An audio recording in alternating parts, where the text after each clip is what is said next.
Hey guys, it's Retro Rose and welcome back to another Mushy Monday. We're really play cute and cozy games, and today we're continuing our Life Now and Forever demo update. If you're new here again, my name is Retro Rose. I play a variety of games from indie horror, cute and cozy, visual novel, horror games, action games, adventure, puzzle, you name it.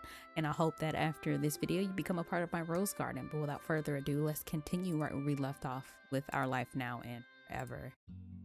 Yes, we are reading Omi and Opa. Tamarack's Omi and Opa with Grandma and Grandpa. So, okay, let's get started. Maybe she needed an anchor to stop herself from blowing away in the wind. I'm here. Welcome back, young lady. My, and you've brought guests. Hello. Tamarack finally slipped her hand off the button. She needed it to wave. Hi, Omi. Hello, good to meet you. I'm Opal Smith. This is my daughter, Rose. The two of us recently moved in. We arrived only yesterday. Ah. Her voice, which was another fragile thing about her, strained in a high-pitched exclamation. I thought that was you. I heard you were coming after all. That's why I swept up the porch and left a welcome mat. Oh, that was you? I appreciate the gesture. Yes. It was my little way of greeting the newcomers to our quiet street. You had known that mat was out of place in front of the Warren house. Another mystery was solved. This time the culprit was Tamarack's family member rather than Tamarack herself. Miss Bamon chattered on, like leaving people unexpected stuff was nothing abnormal. My name is Dorothea. Tamarack is my only granddaughter. Her father's my only son. And I do have a husband, Ernest. He's still alive, but I ought to introduce him to you myself. Lord knows he won't do it on his own. She pressed the top of her hand to her forehead, craning back.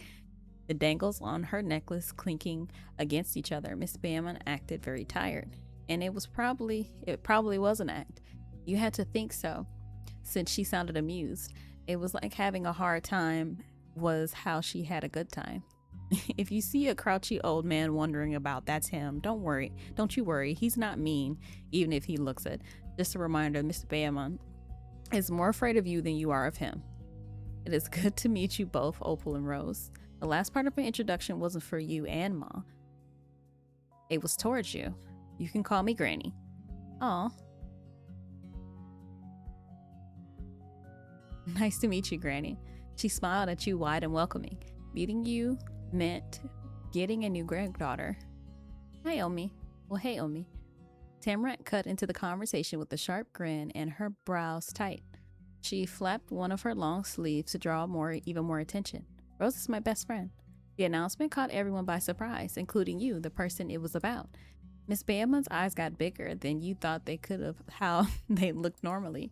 I didn't know that. When did you make a best friend? Yesterday. She said so, chuckling like her granny was silly for not being able to figure that out. Tamarack really thought you were best friends?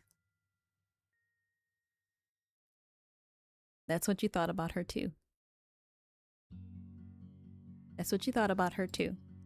You didn't even know what to do, though you did notice the way your ma was watching the matching happy expressions on Tamarack's and yours faces. Miss Bamon was enthused as her granddaughter and her best friend. Oh, please come in, I insist. We need to get acquainted. No one has ever insisted you see their house before unless what Tamarack said at school counted. You guess that's why Tamarack was that confident about saying you could come over and why she told you to do it instead of ask. Her granny had the same attitude about people visiting. That would be lovely. Miss Bamon went deeper into the house, footsteps already echoing in the closed-off space. Tamarack bounded after her. Let's go, Rose. You and Ma were falling behind Tamarack again, though this time it was her grandma who had got to lead everyone. Ma shut the door after herself. Outside cold wasn't invited. It smells like old people house. It didn't only smell like, I just said that and I just read it. It didn't only smell like old people inside the house, but the air was stiff like it had gotten old too. The staircase went up and a narrow hallway went deeper inside. Huge flower patterned the paper plastered over the walls, when you could see the walls anyway. The hall was crowded with shelves, tables, and those were cluttered with even more things. It was sort of like walking through a museum with all the fancy pieces to see, but it also reminded you of a storage closet that was stuffed with things you have nowhere else to put. So maybe a closet in a museum? Though you didn't know any museums or closets had colorful candy sitting in a worn silver dish the way this house did. There were two kinds, bright see-through hard candies in see-through plastic wrappers and pale taffies you couldn't see through that were twisted up with wax paper. Ma passed by you, not even looking at the candy bowl. The side table it sat on was much closer to your height than hers. It was right in front of your face. Excuse me, would it be okay if I have a candy? What? Oh. Your ma glanced behind her, finally taking note of offering near the front door. That's up to Miss Bama. Of course, take whatever you like. Their little mouths be killing me when it looks like this. Well, if you do, you can't take all of it today. Yes, go on now. Thank you. You took... Ooh. A heart candy. The wrapper was brittle and stiff. You knew that meant it was just as old as everything else there, but the little treat inside was probably still good. You tucked it into your pocket and caught up to the others before you lost sight of them. Tamarack's granny showed the way down the hall and through a big enough opening in the wall. Past that was the living room. Or not, when Granny crossed the rug that was also flowered, sat down on a smooth green chair. She didn't call it that. This is the drawing room. I come here and sit on my throne and entertain our guests. You can take a seat. Do be careful. These are antiques. Tamarack just hovered around the table. Hearing adults talk was one thing, but sitting down and doing nothing while listening to it was asking for too much.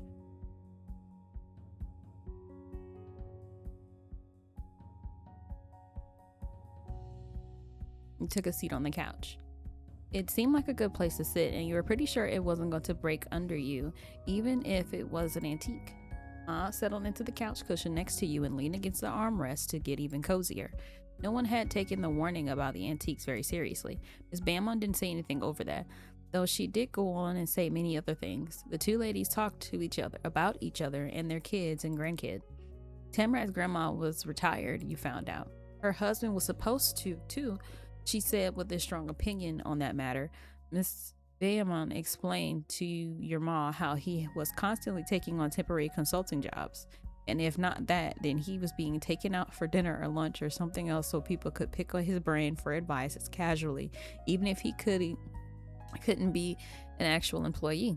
You had no idea why anyone would say something like picking brains. It sounded so gross. It was because of that you started paying attention to the word shared between grown-ups more closely. Miss Bamon and Ma were still talking.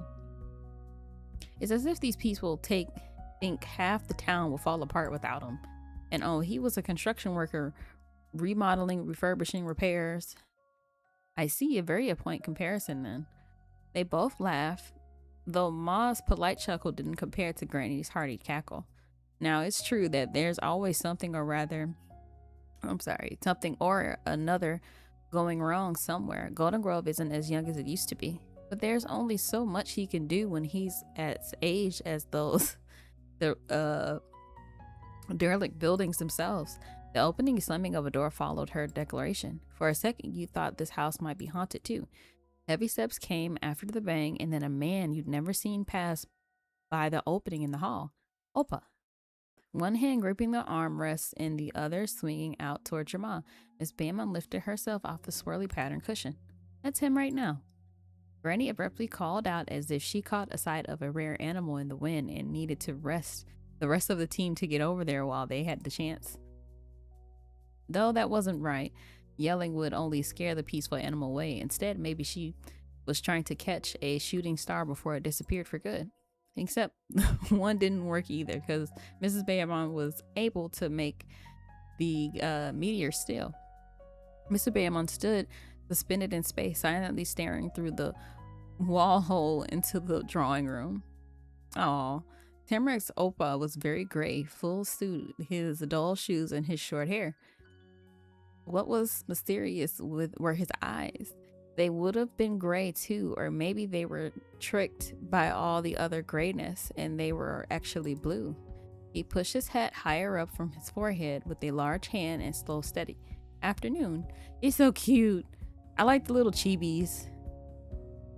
Hearing his voice cemented an impression that has started to build in you. It was a low grumbling noise. The tone sounded the way his scratchy beard and bushy eyebrows must have felt. The sturdy older man, colorless and rough, was basically a stone statue that had come to life somehow and was absolutely totally the opposite of Miss Bayman. Hi, Opa. This is Rose and her ma. They're the people in the other house. The neighbors. Mr. Bayman mumbled briefly in response, and his eyes shifted away from the seating area. He wasn't talking about the news, but it got the impression he was thinking about it. Good day. He turned his body to match the new direction of his gaze. Fine, go hide in your cave. We'll be here if you decide to join us after all. Miss Bayman showed her surrender and creaking lowered herself into the chair again. Dinner will be ready in a couple of hours. You at least can't miss that. Mr. Bayman made his escape without looking back. He probably could miss that if he tried. Where were we? I remember. Tamarack's grandpa had only a few real words. You could count them on your hand. Her granny had to have said 100,000 words more than that and still had more to go. But your mom was talking too, and you could tell she wasn't ready to be done. She had her listening face on and not her "how soon can I get this to stop" expression.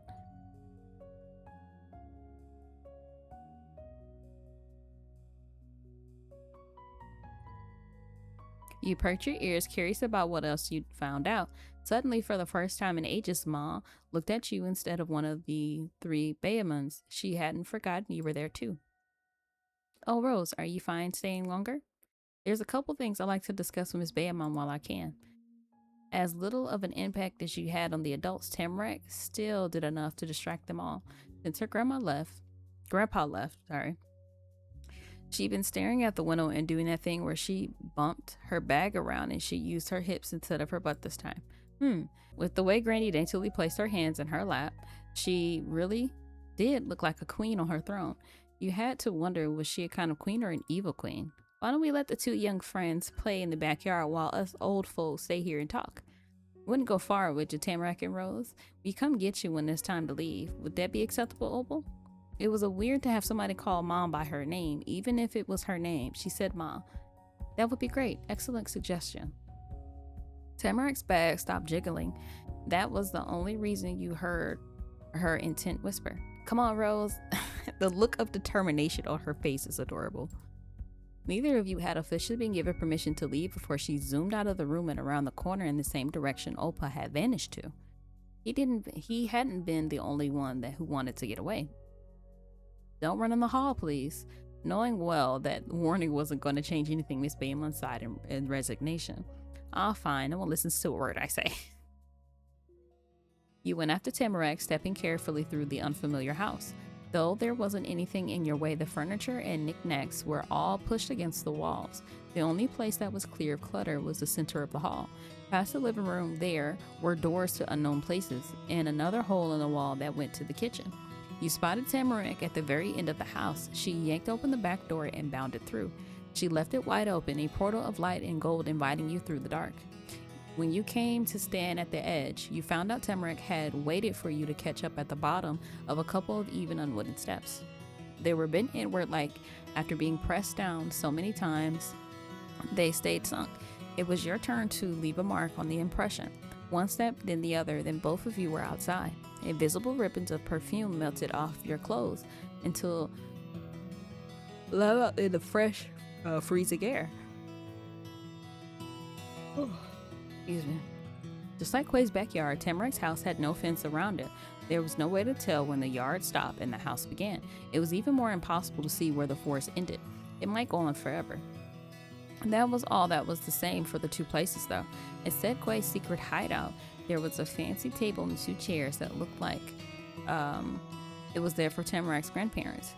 And hanging from a thick branch was a rope-strung tire swing. A part of the place had to be for their granddaughter. Woo! Tamarack hollered a cry of freedom and skipped down the small stone path, never touching a blade of grass. She hefted the messenger bag over her shoulders, chucked it aside with a thunk, and flung herself through the hole of the tire. All you could see of Tamarack then were her little legs kicking up in the air and her arms spread out past the width of the tire, so she was floating. The swing slowly twisted on its rope until it brought her eager face around. Hi, Rose. You grinned at her and went over. Tamarack's upright legs snapped down and she plunged the tips of her boots into soft earth below. It was supposed to stop the tire from doing another spin, except she couldn't stop it at all the way. Stop it all the way. The turning swing twisted her to the side. Tamarack held firm, jerking futilely in the tire to center it again. But none of that meant she couldn't keep talking to you. She happily explained how it all came to be. Omi and Opa got this just for me. They're too old to use the tire swing. You and Quay have the best backyard. Thanks. The praise puffed her up proudly. If she got too much bigger, she might not fit inside the tire. But then she wiggled her body and dug her shoes in even harder, trying to get out. Let's play something.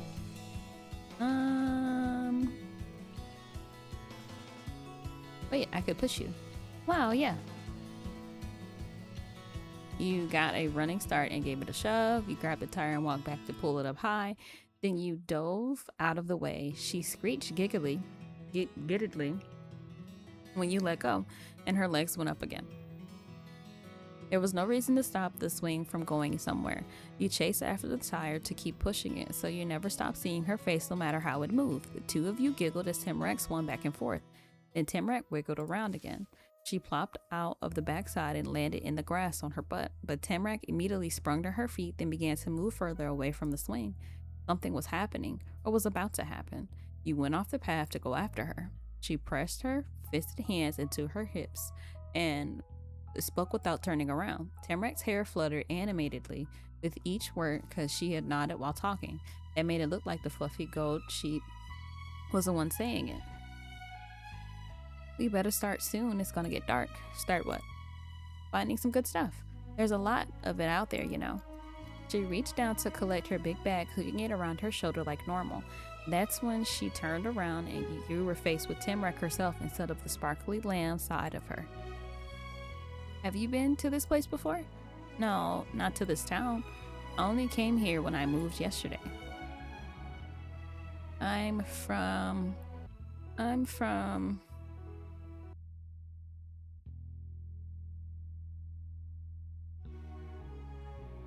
Florida.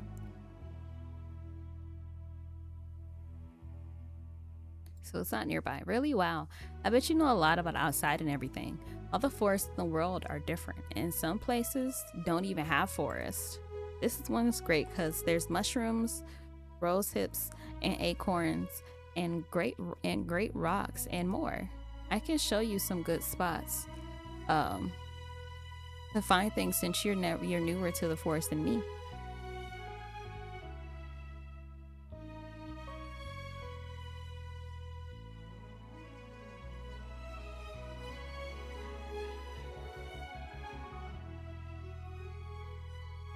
Wow, thanks. You're welcome. Let's get looking right now. Yeah. Together, you and Tamarack began your treasure hunt at the edge of the forest, in bushes and at the base of trees, under rocks, across low-hanging branches and fallen logs. Nothing was left unexamined. When Tamarack found something worth saving, she placed it in the widest, fattest stone in the path. That was to keep her fingers free to do more collecting. When you discovered something you wanted to take with you, you placed it on the table instead. Your piles grew rapidly as the two of you dashed back and forth to the clearing near the house and wilderness a few feet away. Just like in class, Tamarack was fully focused and squinting hard. She only ever stopped snooping to rub her tattered sleeves ends into her eyes and kept going.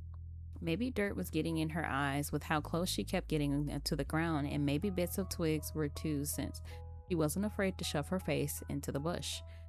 Leaves did get stuck in her hair, same as the first time you'd ever seen her.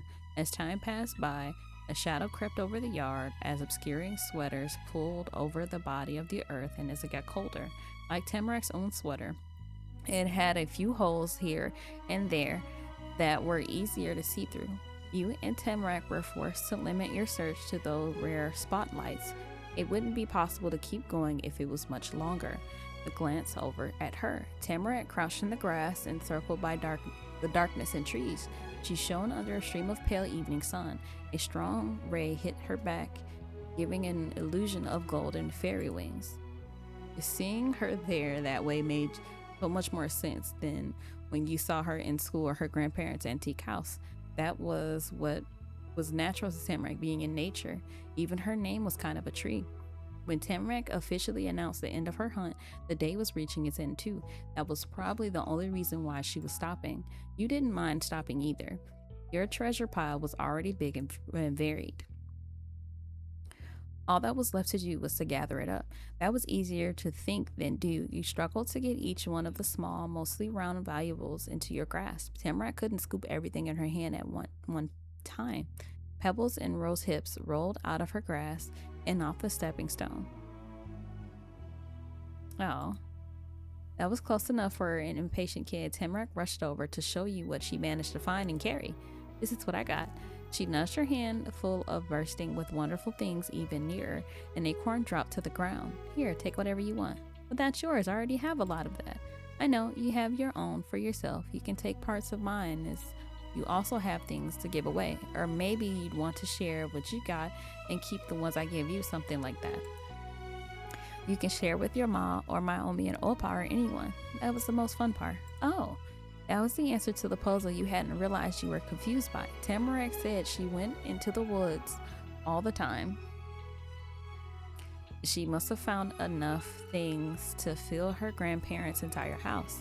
Her granny would definitely not like that. She needed room for her own clutter. That was never a problem because Tamarack didn't hold on to collections herself. She spread it out to everyone. I think so too. It's nice to get person. You're wonderful. I'll take some of yours on, but only if you take some of mine. Okay. I want to share with you too. The exchange couldn't be done smoothly either if you had free hands or pass it or pick up the presents. Tamarack settled for dumping a part of her pile over the stuff already in your right hand. Then you took some of it finds in your left hand into your palms. When the trade finished, you had almost exactly the same amount of goods, but it didn't feel the same. You knew that in one hand you held treasures you'd found with your own effort, and in the other hand were gifts from your friend. Both were important for different reasons. Still grasping the loose collection of forest vines, Tamarack marched off to the side, out of her backyard into yours. You went after her curiously. I'm going to Quay's house. He's gonna be surprised. Oh,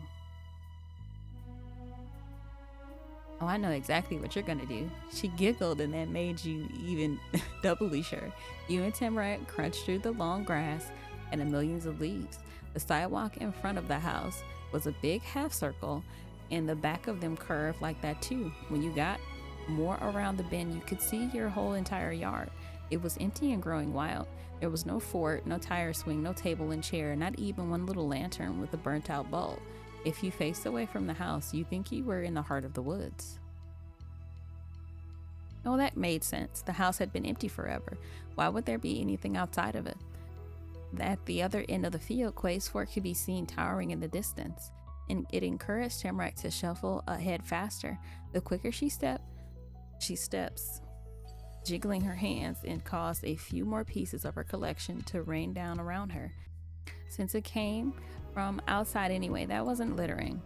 The structure wasn't the only sign you were almost there. It was her destination. Tamarack went straight to the hideout. There she arranged an entire collection of new piles at the base of the climbing wall. Tamarack poked through the heap, punching up an acorn there and the rose hip here, tucking each into her overall pockets without taking her eyes off of her work. It took you a second to be sure, but she was gathering the things you'd given her. She had a good memory if she could remember what those looked like, though what probably was happening was she was guessing what came from you by choosing things she didn't find herself. When her hands were free, she brushed them together. Her job was done. You left Quay a part of the treasure you found. You presented you left Quay were carefully selected. You added each one to the group, making the collection seem even grander. What was left got stuffed into your bag for keepsakes. You had something else too, a candy. Oh, it was impossible to know if Quay would like any of the treats from Granny's house, a flavor of all types, but you wanted him to have it more than you wanted to have it. Tamarack giggled at the treat, joining the array of items becoming crowded jewels. There was nothing left to do then, and that's when Tamarack spoke for the first time since you've gotten to Quay's yard. All right, guys, I'm actually going to cut ahead and cut it here. Thank you for joining me on this Mushy Monday, and we will continue this journey on next Monday. So I'll catch you later. Bye.